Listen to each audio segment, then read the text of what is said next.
स्वागत।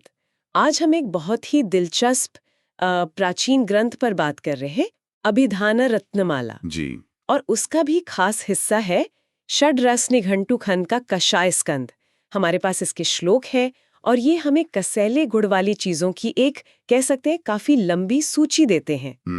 तो आज का हमारा मकसद है कि ये जो पुराना तरीका है वर्गीकरण का, उसे थोड़ा समझें, देखें कि सदियों पहले लोग अपने आसपास की दुनिया को, खासकर पेड़ पौधों और खनिजों को कैसे देखते थे, कैसे व्यवस्थित करते थे। बिल्कुल।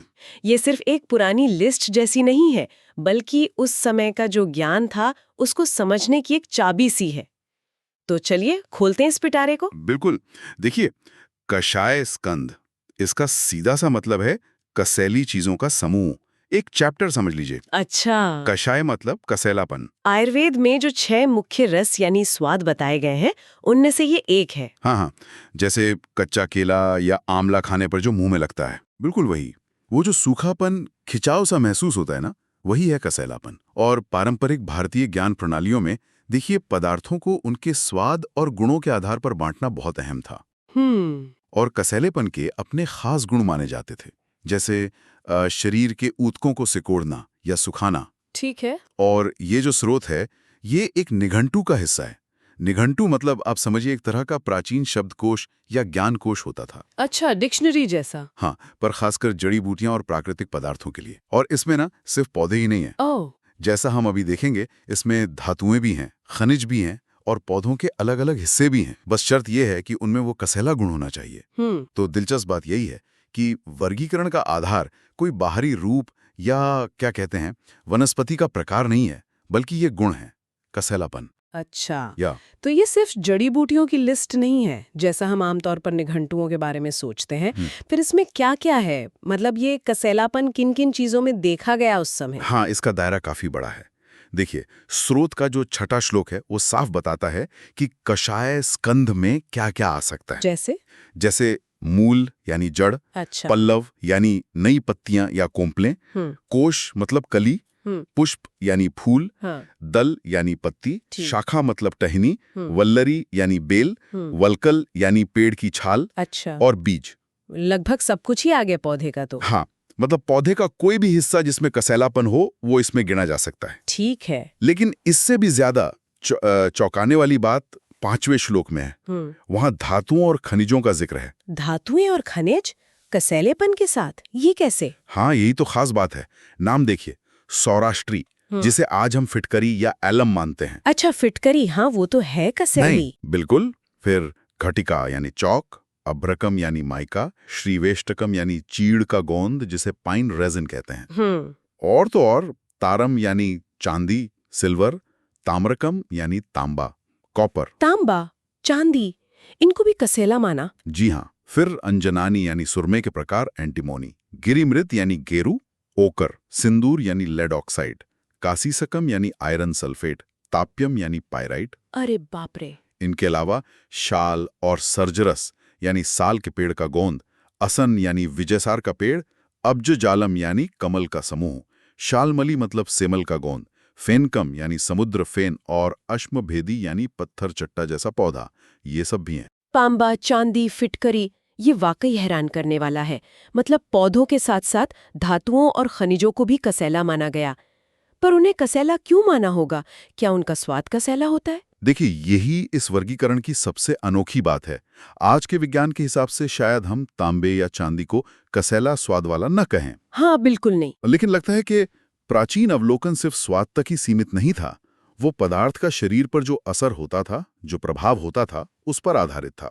अच्छा, असर पर। हाँ, हो सकता है उन्होंने देखा हो कि फिटकरी या सौराष्ट्री या तांबे के योग वो त्वचा को सिकोड़ते हैं या घाव सुखाते हैं या खून बहना रोकते हैं। हाँ, ये तो होता है। तो ये सारे प्रभाव कसैलेपन से जुड़े गुणों जैसे ही है ना। तो ये वर्गीकरण पदार्थ क्या है से ज्यादा पदार्थ क्या करता है पर आधारित लगता है। ये उनके ऑब्जर्वेशन का एक अलग ही नजरिया दिखाता है। ये तो सोचने का बिल्कुल अलग तरीका है, असर के आधार पर वर्गीकरण। अच्छा, इस लिस्ट में क्या कुछ ऐसे नाम भी हैं जिन्हें हम आज आसानी से पहचान सकते हैं, जो आम इस्तेमाल में हो? हाँ हाँ, बिल्कुल है। कई नाम तो आज भी घर घर में जाने जाते हैं। कुछ खास उदाहरण देखते हैं। बताइए। एक तो है हरित की, जिसे आमतौर पर हरड़ कहते हैं। हाँ, हरण। श्लोक 19 में इसके कई नाम दिए हैं।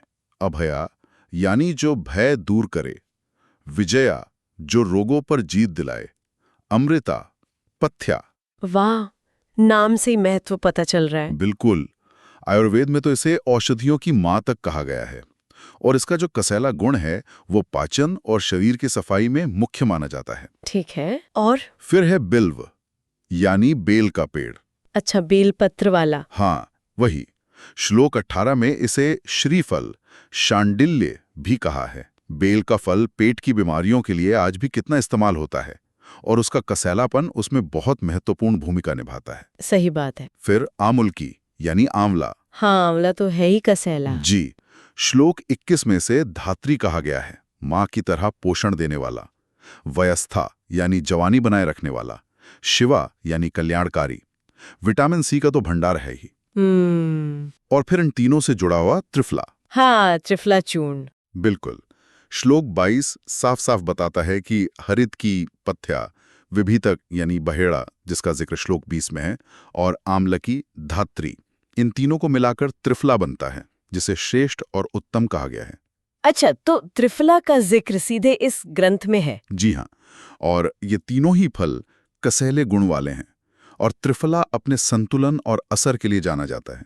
कमाल है। और कोई जाने पहचाने नाम? हाँ, और भी हैं, जैसे जम्बू यानी जामुन, अशोक का पेड़, अर्जुन जो दिल के लिए खास माना जाता है, वट यानी बरगद, अश्वत्थ यानी पीपल, ये सब इस सूची में शामिल हैं। आपने अभी हरितकी के कई नाम बताए, अभया, विजया, ऐसे ही दूसरे पौधों के भी कई कई नाम दिए गए लगते हैं स्रोत में। एक ही चीज के इतने सारे नाम क्यों? क्या इसका कोई खास मतलब था? हाँ, ये एक बहुत महत्वपूर्ण पहलू है। ये जो बहुनामकरण है या पर्यायवाची शब्द देना, ये प्राचीन भारतीय निघंटुओं की एक बहुत बड़ी विशेषता थी। अच्छा, क्यों करते थे ऐसा?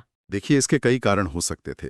पहला तो जैसा आपने हरितिकी के मामले में देखा, अलग अलग नाम उसके किसी खास गुण या असर या महत्व को दिखाते थे।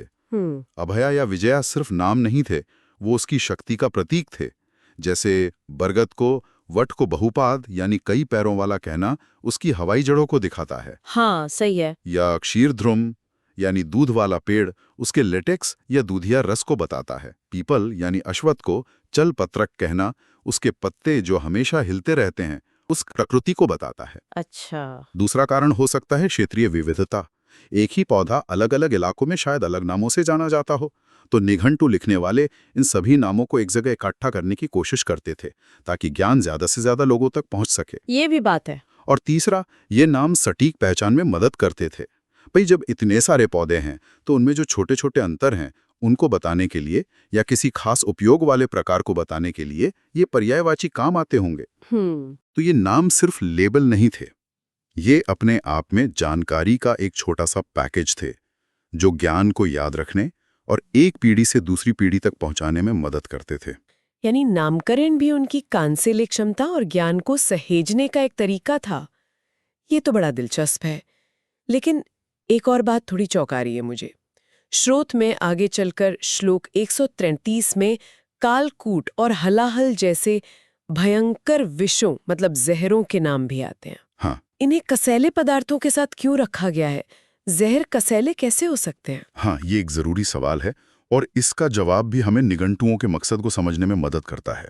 देखिए, उनका लक्ष्य सिर्फ फायदेमंद चीजों की लिस्ट बनाना नहीं था। अच्छा। उनका लक्ष्य था प्रकृति में पाई जाने वाली तमाम चीजों का, उनके जो भी गुण पता थे, चाहे अच्छे हों या बुरे, उनका दस्तावेजीकरण करना, उनको रिकॉर्ड करना। तो जहरों के बारे में जानना उतना ही जरूरी था जितना औषधियों के बारे में। क्यों? बचने के लिए। हाँ, ठीक है। एक तो उनसे बचने के लिए, उनकी पहचान करने के लिए। दूसरा, विष विज्ञान यानी टॉक्सिकोलॉजी के अध्ययन के लिए। अच्छा। और तीसरा, क्योंकि आयुर्वेद में कुछ विषों को बहुत ही जटिल शुद्धिकरण प्रक्रियाओं से गुजारकर बहुत ही कम मात्रा में दवा के रूप में भी इस्तेमाल किया जाता रहा है। ओह, अच्छा। अब सवाल ये कि इन्हें कषाय स्कंद में ही क्यों रखा? हो सकता है कुछ जहरों में खुद कसैला स्वाद या असर पाया जाता हो सकता है। या ये भी संभव हो कि उनका शरीर पर कोई ऐसा असर होता हो, जैसे अंगों को जकड़ लेना या सुखा देना, जो कसैलेपन के असर जैसा लगता हो और इसलिए उन्हें इसी श्रेणी में रख दिया गया हो। जी। या फिर वर्गीकरण की कोई और परंपरा रही हो जिसके तहत इन्हें यहाँ शामिल किया गया हो।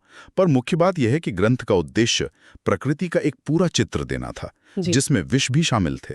तो ये वर्गीकरण प्रणाली सिर्फ स्वाद या सीधे फायदे पर आधारित नहीं थी, बल्कि देखे गए प्रभावों और एक तरह से कहें तो पूरी जानकारी को दर्ज करने पर ज्यादा जोर था। बिल्कुल। तो अगर हम पूरी तस्वीर देखें इस कषाय स्कंध से हम क्या समझ सकते हैं, क्या खास बात निकल कर आती है? देखिए, ये कषाय स्कंध हमें प्राचीन विद्वानों की दुनिया को देखने और समझने की एक बहुत ही परिष्कृत, सोफिस्टिकेटेड विधि दिखाता है। कैसे? उन्होंने स्वाद और प्रभाव जैसी इंद्रियों से महसूस की जाने वाली यानी अनुभवजन्य विशेषताओं का इस्तेमाल करके प्रकृति के इतने बड़े भंडार को व्यवस्थित किया। ये सिर्फ नामों की एक रैंडम लिस्ट नहीं है, ये गहन अवलोकन यानी डीप ऑब्जर्वेशन, वर्गीकरण और ज्ञान को सहेजने की एक सोची समझी प्रणाली का सबूत है। और इस प्रणाली की बारीकी का एक और उदाहरण हमें श्लोक के अंत में मिलता है। श्लोक 135 में सिर्फ वृक्ष यानी पेड़ के लिए कितने सारे पर्यायवाची दिए हैं, तरु, ध्रुम, शाखी, पादप, महीरोह वगैरह। हाँ, ये तो है। फिर श्लोक से 136 से 148 तक पौधे के लगभग हर हिस्से के लिए खास संस्कृत शब्द हैं। मूल, जड़, पल्लव, कोपल, कुडमल, कली, कुसुम, फूल, पत्र, पत्ती, फल, शाखा, वल्ली, बेल, त्वक, छाल, बीज। ये दिखाता है कि उनके पास ना सिर्फ वर्गीकरण का एक ढांचा था, बल्कि पौधों की बनावट की भी गहरी समझ थी और उसके लिए बहुत सटीक शब्दावली थी। तो कुल मिलाकर इस प्राचीन सूची से हमें क्या सीखना चाहिए? ये सिर्फ पुराने, शायद कुछ भूले बिसरे नामों का संग्रह भर तो नहीं है? बिल्कुल नहीं। ये उस दौर की वैज्ञानिक सोच और उनकी जो गहरी अवलोकन क्षमता थी, उसका प्रमाण है। ये दिखाता है कि कैसे स्वाद जैसे सरल, अनुभव से जाने गए गुण का इस्तेमाल करके पौधों, खनिजों, धातुओं जैसी एकदम अलग-अलग चीजों को एक ही श्रेणी, कसेला में रखा गया।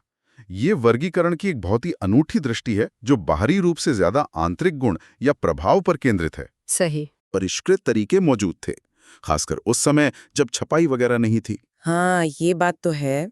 ये निघंटु, मौखिक परंपरा और हाथ से लिखी पांडुलिपियों के जरिए ज्ञान को सुलभ और याद रखने लायक बनाने के बहुत महत्वपूर्ण साधन थे। ये वाकई सोचने वाली बात है। इस पूरी चर्चा के बाद मेरे मन में एक सवाल आ रहा है। जी। आज हमारे पास जानकारी के अथाह स्रोत हैं, इंटरनेट है, वैज्ञानिक वर्गीकरण की जटिल प्रणालियां हैं, सब कुछ उंगलियों पर है। लेकिन क्या हम अपने आसपास की दुनिया को, पेड़ों को, पौधों को, मिट्टी को उसी तरह की सूक्ष्मता से अपनी इंद्रियों का इस्तेमाल करके महसूस करते हैं, जैसा इस प्राचीन ग्रंथ में झलकता है? बहुत अच्छा सवाल है। क्या हमने स्वाद, गंध, स्पर्श के जरिए प्रकृति को सीधे अनुभव करने और समझने की वो जो क्षमता थी, वो कहीं खो तो नहीं दी है? इस पर विचार जरूर करना चाहिए।